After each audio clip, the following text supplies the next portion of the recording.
Hi Gemini, kumusta po kayong lahat? So yan Gemini, maraming salamat po pala sa walang sawang pagsubaybay sa ating pong mga reading.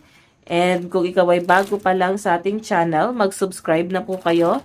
Then i-click mo na rin yung ating notification bell para lagi kang updated sa ating mga bagong upload. Okay? So Gemini, sa mga interested naman sa ating private reading, ay nasa description box below lang po yung link. Message lang po kayo. So by the way, tignan natin. Gemini, ano ba yung mga possible na kaganapan or paparating sa inyo ngayong Feb 2026? Gemini, Sun, Moon, Rising, and Venus sign. Okay, ano po yung mga paparating kay Gemini? Gemini. Okay, so Gemini, meron tayong death. So ito naman guys, death, hindi naman to masama, hindi naman to pangit, no? Ending and new beginning siya. So kung may natapos, may mas magandang paparating. Okay? So, yun yung sinasabi guys, powerful movement. So, ibig sabihin, etong mga natapos sa inyo or possible na nawala sa buhay nyo, na parang ang bigat para sa inyo na mawala yon or mabigat para sa inyo na ilat go yung bagay na yon, parang blessing in disguise pa na nangyari yon. Okay? Kasi, ang kapalit naman ito guys is mas maganda. Mas maayos. Okay? Mas papabor. Tingnan natin. Gemini, Sun, Moon, Rising, and Venus sign. Meron tayong 4 of Coins, Materialism, Hoarding, Security. Okay, so ito naman guys, 4 of Coins. Ano to eh?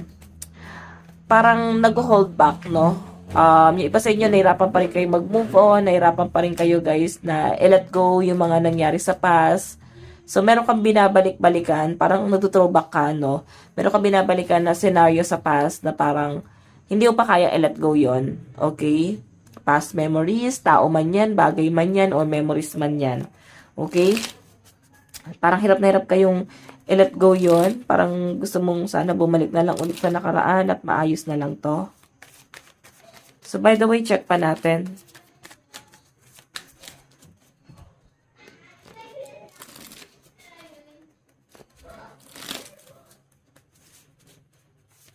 Okay, Aquarius, Gemini, Gemini, Sun, Moon, Rising, and Venus sign. Meron tayong The Lovers. Ayun. Gemini, pwedeng binabalik-balikan mo yung pagbabago ng person mo. Or pwedeng person mo yan. Pwede nyo naman kayo reverse. Pero mas nakita ko kasi energy nyo.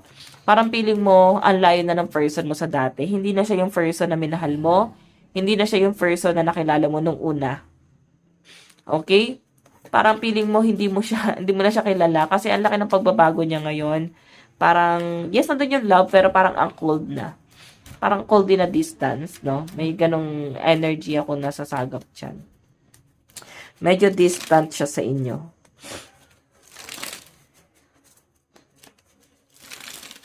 Okay, so by the way, check pa natin.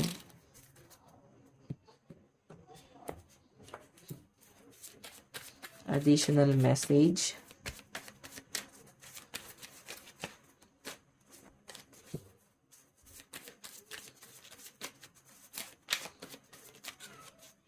So, King of Swords. So, guys, alam nyo, itong person mo medyo takot to sa sarili niyang multo. Or baka ikaw to, no? Basta may mga ganong sitwasyon na may pinagsiselosan, may mga pinag-aawayan, ba't parang nagbabago yung person, ba't parang medyo naging cold, ba't medyo naging ganito, ganyan. Basta parang naging distant talaga sa inyo, guys, no? Yun yung nasasagap ko rito. Okay? So, again, kasi nga parang siya yung gumagawa. Okay? Ay, mapapansin mo parang ang layo niya na sa dati. And siya to mas nagiging mas matalino. Or iniisip niya dito Gemini na parang ano eh, nonchalant na siya dito, no? Hindi na siya ganun nasasaktan. So, mas nasasaktan ka dito. Kasi parang ang dating sa kanya rito, mas nakita niya na yung worth niya eh.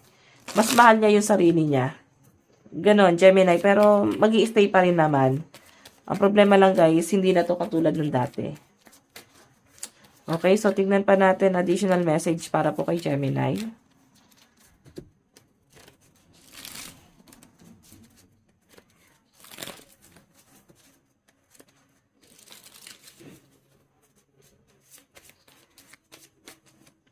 Meron tayong King of Wands, natural leader, innovative, visionary. Ito naman guys, King of Wands is change direction. So, I think meron ka mga bagay na gustong gawin ngayon or possible na paparating sa Feb na parang i-consider mo. Yun nga lang guys, pwedeng pabago-bago yung isip mo. Hindi ka makapag-focus. Parang gusto mong gawin to, tapos biglang magbabago na naman yung mood mo. Biglang magbabago na naman yung isip mo dito sa bagay na to. Yun yung nasasagap ko dyan guys. Okay? Kailangan guys maging consistent ka sa mga bagay na gusto mong gawin or mangyari sa buhay mo. Okay? So, tingnan pa natin ano ba yung death. Oh, marriage talaga. Ending and new beginning to. So, ibig sabihin, may natapos sa relationship nyo, pero may magandang paparating. Mas maganda yung outcome. So, iba sa inyo, baka yan, may plano kayo magpakasal na ng person mo, pwede may magpo-propose. Okay, meron tayong bully. So, yung iba sa inyo guys, nag-hold back ka sa mga taong umapi sa inyo. Nag-hold back ka sa mga taong hindi naniwala sa kakayahan mo. Na parang, baka hanggang dyan ka lang. Yan lang yung kaya mong gawin. Na parang masyado kayong minamaliit. So, hindi mo siya guys kayang i-let go. Alam nyo guys, gawin nyo itong motivation, no? Kailangan mo nang i-let go yan. Gawin mo na lang motivation yung mga taong nangutya sa inyo. Sa mga taong minaliit ka. Okay? So, ano itong The Lovers? Meron tayong stop, break, pause, stagnation.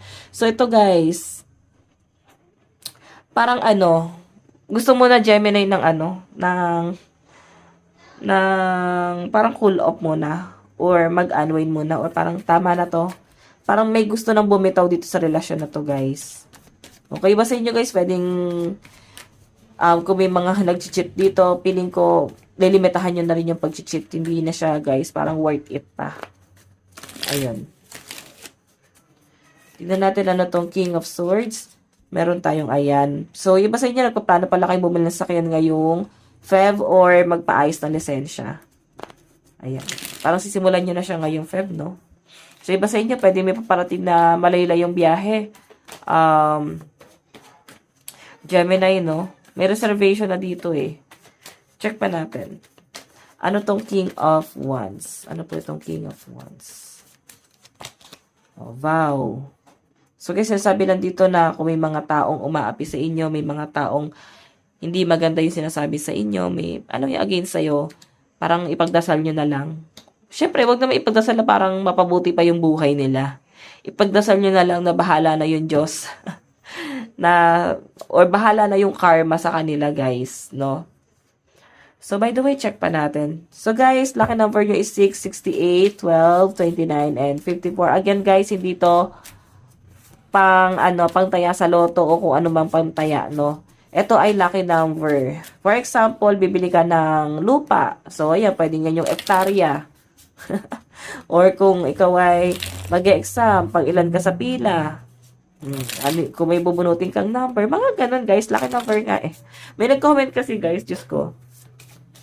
Parang wala naman pong number 70 something sa loto. Hanggang 55 lang. Di ba like ko kasi sabi guys, lucky number. So, common sense na lang talaga. Sino ba nag-comment na yun? Diyos ko. So, by the way guys, tignan natin ang inyong advice. Ayan, music. So, iba sa inyo, Gemini, mas napapalapit ka sa music ngayong Feb, no? Mas na-appreciate mo yung music ngayon. Okay, so by the way guys, meron tayong hold your vision. So ayun, yung iba sa inyo guys, lumalakas ang inyong intuition. So, Gemini, ito lang po ang inyong reading. Maraming salamat. God bless and love you all. Bye-bye.